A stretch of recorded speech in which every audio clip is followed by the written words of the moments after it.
Have you ever looked at someone you deeply admire, and thought to yourself, how could they ever do such a thing? We all know someone who seems kind, compassionate and loving, someone who could never harm another person.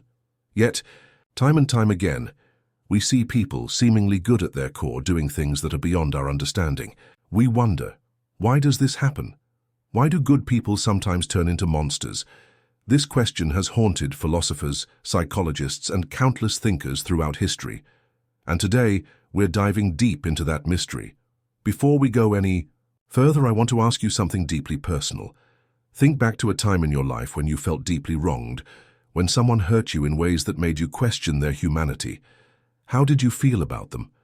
How did it change your perception of them? Keep that moment in mind because it might hold the key to understanding why good people sometimes make the worst decisions. The truth is that every single one of us carries within us the potential for both good and evil. You might think to yourself, not me, I would never harm anyone, but what if I told you that in the right circumstances, anyone can become the monster they fear? You see, it's not about a fundamental change in someone's character. It's about the choices they make and the environment that shapes those choices. And that's what we need to understand. The forces at play when a seemingly good person chooses to cross a line. It's the same principle that's been illustrated time and again, from history's darkest moments to personal stories of betrayal and heartbreak.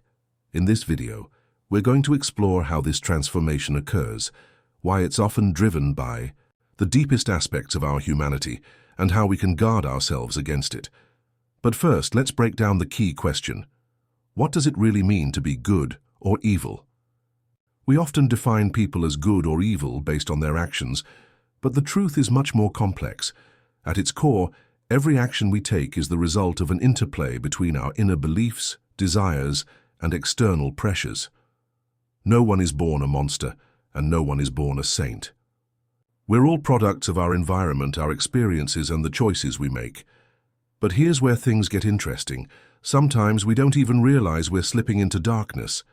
A moment of weakness, a single bad choice, and suddenly, the line between right and wrong becomes blurry. It's like stepping into a fog. You can't see the danger until you've already passed the point of no return. We all have our limits, and sometimes when faced with intense pressure, fear, or anger, we might act in ways we never thought possible. A good person might lie to protect their reputation. A compassionate person might betray a friend to secure their own success. A loving parent might sacrifice their morals to protect their family. But here's the question we need to ask ourselves. How do these small, seemingly innocent decisions add up? And when do they cross the line from bad choices to something far more dangerous? In the next section, we're going to explore the psychology behind why good people make bad decisions. We'll uncover the dark side of human nature and understand the forces that push people to do the unthinkable. But before we dive deeper, I want to hear your thoughts. Have you ever experienced a moment in your life when you felt like you were pushed to make a choice that tested your morals? Share your thoughts in the comments below. Let's explore this together. And don't forget to subscribe and hit the notification bell so you don't miss the next part of this series. We've all been there, caught in a moment of indecision, weighing our options, trying to choose the right path. But what if the choices we make are influenced by things we can't even see?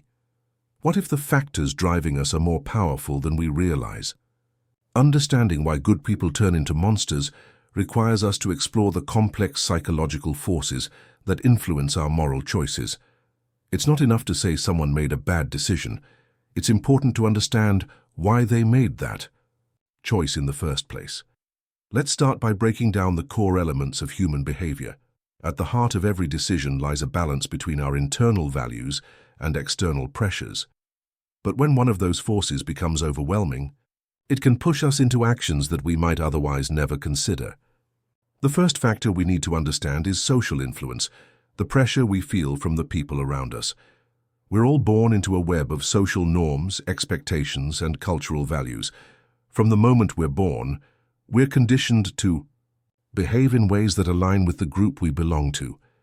But what happens when the group itself fosters negative behaviors? Or when we fear rejection from our peers? This social pressure is often subtle, but its impact is profound. Studies have shown that people are more likely to engage in unethical behavior when they believe it will benefit the group, even if it harms others. Whether it's in a workplace, a friendship, or a family, the desire to fit in can sometimes outweigh our own moral compass. But social influence isn't the only factor that shapes our behavior. Another powerful force is fear. Fear of failure, fear of loss, and even fear of the unknown can cloud our judgment and make us act in ways that go against our better nature. When people feel threatened, whether it's their job, their safety, or their reputation, they may resort to actions that betray their values. Think about it. How many times have you seen someone justify their bad behavior with the phrase, "I had no choice"? Or how often have you found yourself saying it? This sense of helplessness is often what makes people slip into morally questionable territory. When survival is at stake, the rules seem less important. And in moments of desperation, even the most ethical person can rationalize harmful behavior. But there's another, perhaps more insidious factor at play: justification. We all have an inner voice that tells us it's okay to break the rules, especially if we can find a way to justify our actions. And that inner voice becomes louder when we're emotionally invested in the outcome. Psychologists call this the moral licensing effect, the idea that we believe our past good deeds give us permission to make bad choices in the present. If you've helped others in the past, you might convince yourself that you've earned the right to act selfishly now. It's the same logic that leads people to say, "I've been good for so long, I deserve this." The problem is, once we allow this justification to take root, we begin to chip away at our own sense of right and wrong until there's nothing left but a shell of the person we once were. But this is where it gets even more complicated. The more a person justifies their actions, the more they start to see themselves as the hero of their own story. They don't see themselves as monsters. They see themselves as survivors, or even as victims of circumstance. This is what allows people to do unspeakable things without feeling the weight of guilt or shame. They become blind to their own moral decline. The final factor that drives people to make monstrous decisions is the lack of empathy.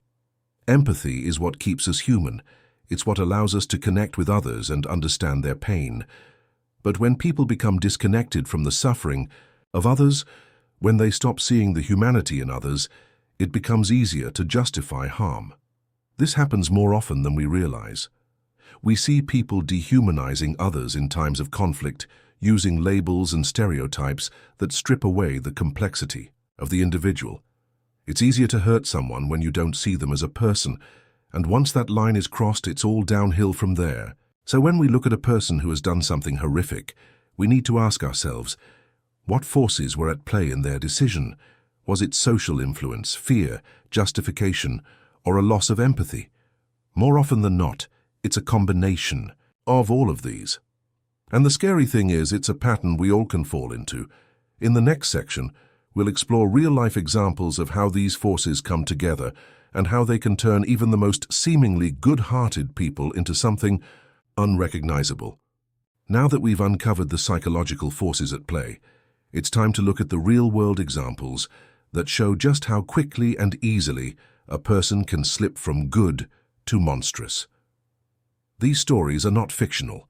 They're drawn from history, psychology, and our daily lives, and they show us the frightening truth that anyone under the right circumstances can become the very thing they fear most. Let's start with one of the most well-known historical examples, the rise of Adolf Eichmann, a man who was responsible for the logistics of the Holocaust. Eichmann was not a psychopath or a sadistic monster. In fact, he was described as being quiet, unassuming, and by many accounts a loving father. He wasn't inherently evil. He was a bureaucrat, a man who simply followed orders. But his lack of empathy, his unquestioning obedience to authority, and his ability to justify his actions allowed him to become one of the most notorious figures of the 20th century. What Eichmann's story reveals is the chilling power of obedience to authority. In a situation where moral reasoning was clouded by the fear of defying a higher power, Eichmann allowed the horrors of the Holocaust to unfold without ever questioning the morality of his actions. In his mind, he was simply doing his job, following the rules of the system. And that's how an ordinary man with a family and a seemingly normal life became a part of one of history's darkest chapters. This is the danger of moral disengagement. When we disconnect from the consequences of our actions and convince ourselves that we're not responsible for the harm we cause. Eichmann didn't see himself as a monster. He saw himself as a cog in the machine. And that's what allowed him to do what he did without guilt. But Eichmann is just one example. Let's look at another closer to home, the Stanford Prison Experiment. This infamous psychological study, conducted in the 1970s, involved a group of college students assigned to be either guards or prisoners in a mock prison setting. The results were shocking. Within days, the guards began to display increasingly abusive behavior toward the prisoners. They were cruel, aggressive, and dehumanizing, despite the fact that they were all ordinary, well-adjusted young men before the experiment. What happened? How did these good people turn into monsters so quickly? The answer lies in the power of the role. When placed in a position of power and authority, people often begin to see themselves as superior, as above others. The guards in the Stanford Prison Experiment started to justify their behavior, seeing themselves as enforcers of order. They believed that they were simply doing what was necessary to maintain control, yet in the process, they completely lost their humanity. This experiment serves as a powerful reminder of the fragility of morality, how quickly and easily people can justify evil actions when they feel empowered by authority and removed from personal consequences. These weren't inherently cruel individuals. They were regular college students who, under the right conditions, allowed their environment to shape their behavior in disturbing ways. And it's not just in extreme situations like war or prison. The same psychological forces play out in more everyday settings. Take the example of corporate greed. We've all heard stories of companies exploiting workers, destroying the environment, or engaging in corrupt practices, all in the name of profit. But how does a person who once dreamed of doing good work and helping others end up contributing to a system that causes harm? It starts with compromise, the small, seemingly insignificant decisions that slowly erode one's ethical boundaries. A person might begin their career with noble intentions, wanting to create a positive impact. But when they're faced with the pressure to meet quotas, secure promotions, or keep shareholders happy, they might make compromises. Maybe they cut corners or overlook unethical behavior in the name of expediency. And over time, these small compromises lead to larger ones until, eventually, they're part of a system that thrives on exploitation. The truly terrifying part of these transformations is that they often happen gradually. It's not as though someone wakes up one day and decides to become a monster. No, it's a slow slide into moral decay, one small choice at a time, one step, further into the darkness, until the person can no longer see the line they've crossed. In our next section, we're going to take a closer look at the key moments when people could have chosen a different path, when they could have stopped themselves from becoming the monsters they feared. But before we move on, I want you to think about this. How often do we allow these small compromises in our own lives? Are we too slowly drifting away from the person we once were? When we look back on the stories of people who've crossed the line from good to evil, we often think, why didn't they stop? Why didn't they see the danger ahead? The truth is, we all have moments, split-second decisions that could change the course of our lives. In these key moments, we choose who we will become.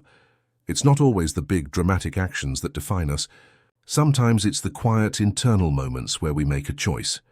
So let's pause and reflect on some of these key moments of transformation, the moments when good people take the first step toward becoming something unrecognizable.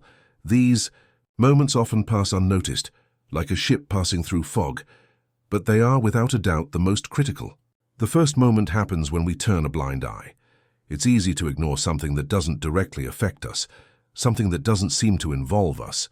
But ignoring injustice, even when we can see it, is a moral decision.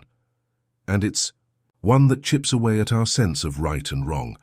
Think about the times when you've seen something wrong happen, an argument, bullying, a dishonest act, and turned away, telling yourself, it's not my problem. In that instant, you may not realize it, but you've just taken the first step toward moral disengagement. You've justified your lack of action, convincing yourself that doing nothing was the right thing to do. This is where we see the influence of group dynamics. When the people around us are acting in a way that goes against our values, it's hard to speak up. We don't want to be the outcast, the one who's seen as too good or too soft. But silence can be as damaging as participation. When we allow ourselves to ignore wrongs or choose to stay silent in moments of injustice, we lose a part of our moral integrity. And the more we let this happen, the harder it becomes to recognize what we've become. One small compromise in our integrity can snowball into something much worse. Another critical moment in this transformation occurs when we compromise our values for personal gain. It's not always obvious. In fact, it's often rationalized as just business or necessary for survival. But every time we make a decision that undermines our core values, we weaken the foundation of who we are. Consider the small lies we tell, the decisions we make that benefit ourselves at the expense of others. Each time we let the ends justify the means, we're not just crossing a moral line, we're erasing it. And once we've crossed it once, it becomes easier to cross it again until the line no longer exists. But the real turning point often comes when we are forced to make a choice between right and wrong, a moment when the pressure is too great, and we convince ourselves that the consequences of doing the right thing will be too severe. In these moments, we feel like we have no choice. We believe that our moral standards can't withstand the weight of our current reality. This is the moment when rationalization takes over. It's the voice that tells us everyone else is doing it, or it's not that big of a deal. It's the voice that makes us forget that we have the power to choose to act with integrity, even when it feels like the world is pushing us in the opposite direction. In these moments, we often believe that what we're doing is justifiable, that it's necessary for survival, success, or security. But in reality, it's not about the act itself. It's about what we become in the process. Every time we compromise on what we know is right, we give up a little piece of ourselves. We lose our sense of self-respect, and over time, that loss can turn us into someone unrecognizable. The key moments of transformation are subtle. They don't come with grand, dramatic shifts. They come quietly in the form of small choices and compromises. And the scariest part, we may never fully realize that we've crossed the line until it's too late. Now that we've explored how good people can turn into monsters, we arrive at the most critical question: can we prevent it? Is there a way to avoid the gradual slip into moral decay? Is there hope for redemption? Or is the path to corruption inevitable once we start down that road? The answer, fortunately, is not as bleak as we might think. While the forces we've discussed are powerful, peer pressure, authority, rationalization, and moral disengagement, there are ways we can recognize the warning signs before it's too late. There are steps we can take to guard against the transformation and ensure that we remain true to our values, even when the world around us pressures us to change. The first step on the path back is self-awareness. If we are going to stop ourselves from falling into this cycle, we need to be conscious of the choices we make, both big and small. Self-awareness allows us to spot the moments of compromise, the moments when we start to justify actions that go against our values. The more aware we are of these moments, the more equipped we are to stop them before they become habits. And this isn't always easy. Self-awareness takes courage. It requires us to take a hard, honest look at ourselves and ask the tough questions. Am I doing the right thing? Am I being true to my values? Where am I compromising? But self-awareness alone is not enough. To prevent the transformation, we need to actively cultivate a strong moral compass. This is about having a set of guiding principles that we live by, no matter what. It's about knowing what we stand for and refusing to back down when life challenges us. A strong moral compass acts as an anchor, keeping us grounded even in turbulent times. In the face of difficult choices, this moral compass will be our guide. It's not always easy to follow, especially when the world around us seems to encourage compromise. But when we have a clear sense of right and wrong, we can steer our lives in a direction that aligns with our values, no matter how tempting the alternative might seem. Another important tool in preventing transformation is courage. The courage to make the difficult choice, to stand alone if necessary, and to act in alignment with our values, even when it's unpopular. Courage is what allows us to break free from the grip of authority, from the pull of peer pressure, and from the temptation to rationalize our actions. It's what allows us to say no when everything around us is telling us to say yes. This kind of courage is not born overnight.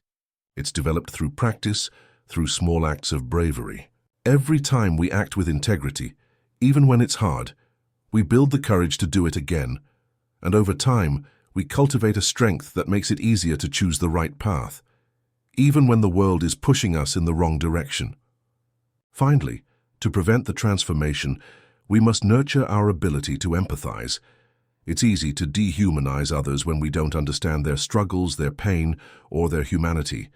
But empathy allows us to connect with others on a deeper level. It allows us to see the world from their perspective, to understand the consequences of our actions, and to make decisions that align with compassion rather than self-interest. Empathy acts as a safeguard against the dehumanization that often accompanies bad decisions. When we truly see others as human beings, we can't help but treat them with respect and dignity, and when we treat others with respect, we are more likely to treat ourselves with the same level of care and integrity. But empathy doesn't stop with others. We must also be empathetic toward ourselves. It's easy to be harsh and unforgiving when we make mistakes, but self-compassion is crucial to our growth. If we beat ourselves up for every wrong choice, we lose the ability to learn from them. We may even become so discouraged that we give up entirely. Instead, we need to practice forgiveness, both for ourselves and for others. Acknowledging our mistakes and using them as stepping stones to become better versions of ourselves is what will help us avoid the path to darkness. Every step back is an opportunity to move forward with greater wisdom. So is it possible to prevent the transformation from good to monstrous? Absolutely. It's not a matter of luck or fate, it's a matter of conscious choice. If we stay aware, build a strong moral compass, act with courage, and nurture empathy, we can avoid the darkness that so many fall into. The path back to who we truly are might not always be easy, but it's always worth it. Now that you've seen the steps to prevent this transformation, I want to hear from you. What do you do to stay true to your values, even when the world around you is challenging them? Share your thoughts in the comments below, and be sure to subscribe for more in-depth reflections on the human experience.